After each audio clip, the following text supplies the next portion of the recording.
Avenger. The road to crime ends in a trap that justice sets.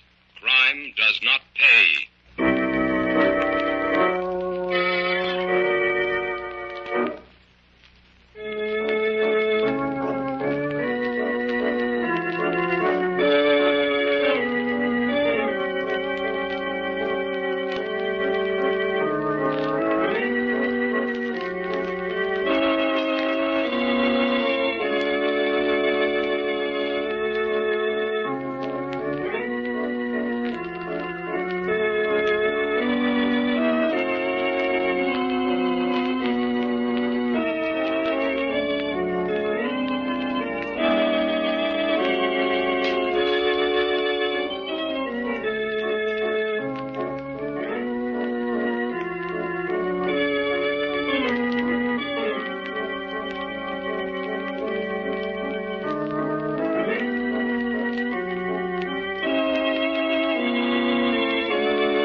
The Avenger, sworn enemy of evil, is actually Jim Brandon, a famous biochemist. Through his numerous scientific experiments, Brandon has perfected two inventions to aid him in his crusade against crime as the Avenger: the telepathic indicator, by which he is able to pick up thought flashes, and the secret diffusion capsule, which cloaks him in the black light of invisibility. Brandon's assistant, the beautiful Fern Collier, is the only one who shares his secrets and knows that he is the man the underworld fears as the Avenger. And now, The Avenger and the Melody of Murder.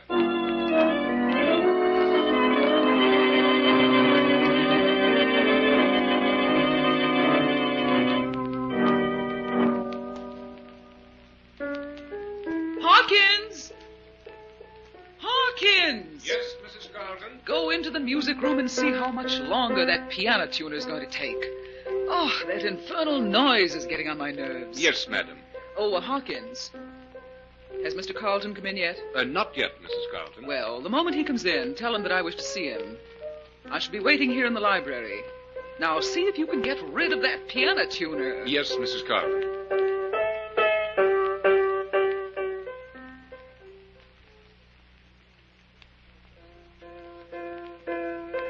Hawkins told me you wanted to see me, Rena. Oh, yes, George. I'd like to talk to you. Oh, say, who's at that piano? The piano tuner. He should be finished any moment now. Well, I'll close that music room door. That racket's awful. No, leave it open, George. There are a lot of valuables in there, and the servants are busy in the back of the house. Well, all right. Well, to get down to business, George. Yes? Were you able to persuade those partners of yours to lend you enough money to see you through? No, Rena. Burlingame and Redford both refused to help me. They're trying to squeeze you out, George. I always knew they would. I told you from the beginning that they were just using you. Well, what are you going to do? Well, I won't let them get away with this, Rena. You know, I've put everything we had into that firm. But where in the world are you going to get the money to cover up your end of the losses? There's only one way. I hate to ask you to do it, Rena, but, well, you'll just have to sell your jewels. My jewels? Rena, it's No. our only chance to salvage No, anything. George. I will not let you have those jewels. Why, they're all I have left. I won't allow you to sink them in a bad investment. But I don't think you understand just how desperate this situation is. I understand, all right. I warned you from the beginning about Redford and Burlingame. Why, they're no better than common swindlers. I'm tired of their shady deals and million-dollar schemes. Well, you seemed to like them well enough when the money was rolling in. And now, suddenly, just because they happened to guess wrong on a few investments... A few investments that were big enough to ruin us. We can still pull through. If you'll just be sensible, Rena. Let me raise a loan on your jewels, and then... I told you that I won't let you touch those jewels. I've got to have them. If you won't lend them to me, then, Rena, I'm afraid I'll just have to take them. George, George, you can't mean that. There's no other way, Rena. There has to be another way. I'm not going to let you make paupers of your wife and children. I tell you, I won't stand by and watch you. Rena. Oh, you shouldn't have. Oh, Rena. George! George, what happened? Hawkins! Hawkins, help! George! What's the matter, Mrs. Carlton? It's my husband. He's been shot. Get a Dr. Hawkins quickly. Let me see. Oh. It's no use to get a doctor, madam. I think I'd better call the police. The police? Yes, from the look of the revolver on the floor. This was either suicide or murder.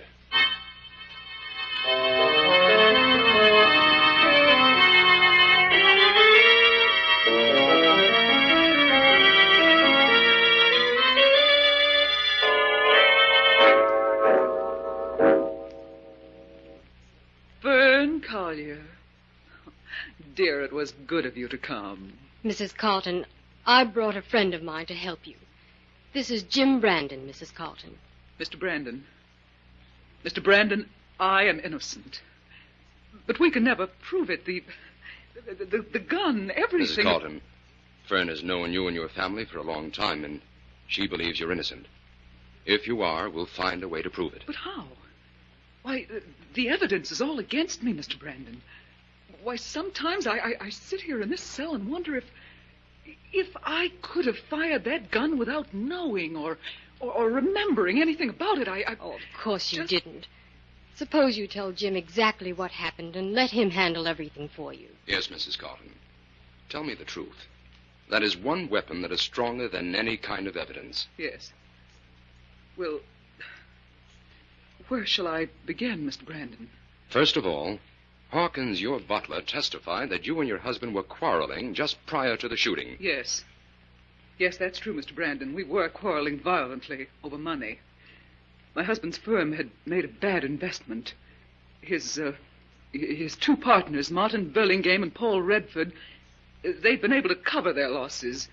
But my husband hadn't been able. In other words, your husband would be forced out of the firm unless he could put up his share of the losses. Yes.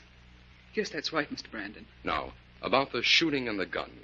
Give me the details on that. Well, you see, the truth sounds impossible and stupid. I can't expect you to believe me. We want to believe you, Mrs. Carlton. Tell us what happened. Well, you see, all of a sudden, a shot rang out and George sank to the floor. I ran to him and called for Hawkins, but nothing could be done. My husband was dead.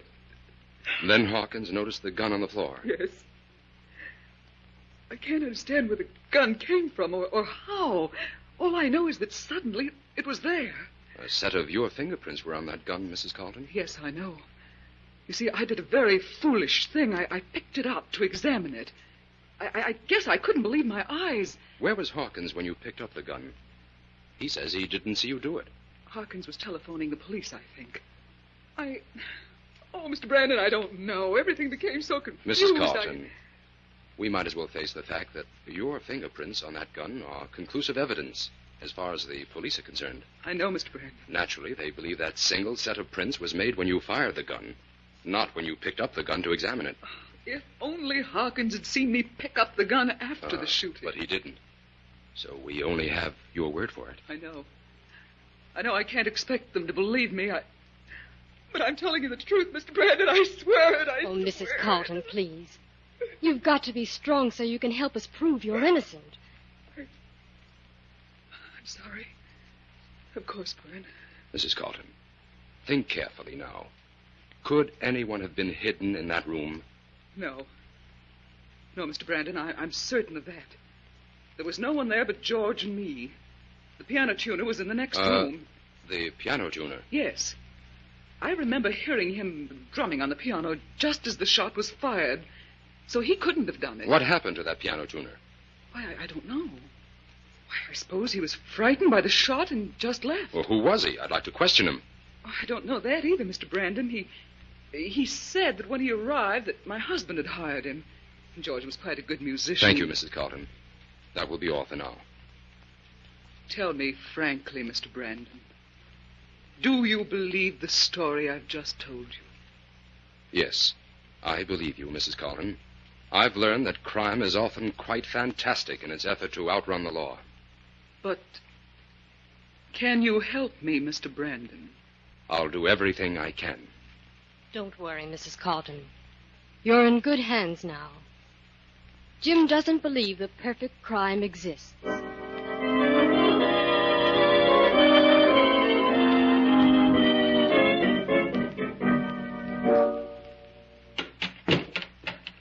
Yes, Mr. Brandon, Carlton's death was a great shock to Mr. Redford and me. Upset our business plans completely. Mr. Burlingame, let's stick to the facts. You and Redford knew Carlton was broke, and you were trying to squeeze him out. His murder made that easy for you. Now, look here, Brandon. What are you trying to do? I'm trying to get at the truth of Carlton's murder. Well, the police are convinced that Mrs. Carlton shot her husband. Not so fast, Burlingame. The state still has to prove that. Mr. Brandon and I think Mrs. Carlton is innocent. Well, Miss Collier, I'm only repeating what the newspapers say. Excuse me. Say, can't you install that news ticker without making so much noise? Okay, I'm almost finished. What did you say that man's installing? The news ticker machine. Redford must have ordered it. I didn't know anything about it until this workman came barging in here with it. Mr. Redford must like his news hot off the wires. Just another of his crazy ideas, Miss Collier. Okay, mister, the machine's ready for use now. Yeah? How do you turn it on? Well, you just turn that control knob on the right. Oh, thank you. When you hear the gong, that means that a big news flash is coming. I'll leave you here to try it out. Well, excuse me a minute, Brandon. I'll turn on this machine and get the news. Since Redford's gone to all this expense, we might as well use the thing. Jim, this interview's a failure. We haven't learned a thing from Burlingame. We haven't finished with him yet, Fern. An important news flash is coming over. Burlingame, get back. There's a bomb in there. Fern, under the desk, quick! Burlingame!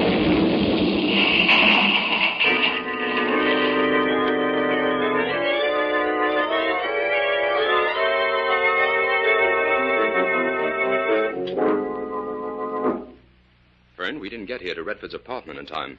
He's gone. From the condition of this apartment, he certainly left in a hurry, Jim. I'm certain Redford is our man. He must have killed Carlton and Burlingame, and now he's hiding out somewhere. Well, since we're here, we might as well have a look around. And let's see, I'll take the closet, you take the desk, Fern. Okay. But you don't sound as if you expect to find anything here, Jim. Well, I was hoping to find Redford. Gosh, it was a lucky thing for Mrs. Carlton. She was in jail when Burlingame was killed. Yes, that's got the inspector baffled because even he has to admit there must be some connection between the two deaths. Find anything, Fern? Not a thing here, Jim. We might as well go to headquarters and report Redford's disappearance. Jim, how did you know that explosion was going to happen in Burlingame's office? Just after that third gong sounded, I heard a very light click. I wasn't certain it was a bomb, but it was no time to take a chance. Oh, it's a lucky thing for us we were on the other side of the room and had time to duck under the desk. Jim, do you think we should answer Redford's phone? By all means. Here, I'll take it. Hello? Redford, if you don't want to hang for murder, meet me in front of the check room at the Central Bus Terminal at 4 o'clock. Who is this? Meet me at 4 o'clock, that's all. Hello? Hello? Hello? He hung up. Who was it, Jim? I don't know, but I'm beginning to smell a rat, Fern. What do you mean? If Redford is guilty, he has an accomplice. If he isn't guilty, someone is trying to frame him. Or, of course, that call could have been meant for the very man who received it. You think it might have been meant for you, Jim? Could be, Fern. Well, what's our next step? I'm going to the Central Bus Terminal to keep a very interesting appointment for Mr. Redford.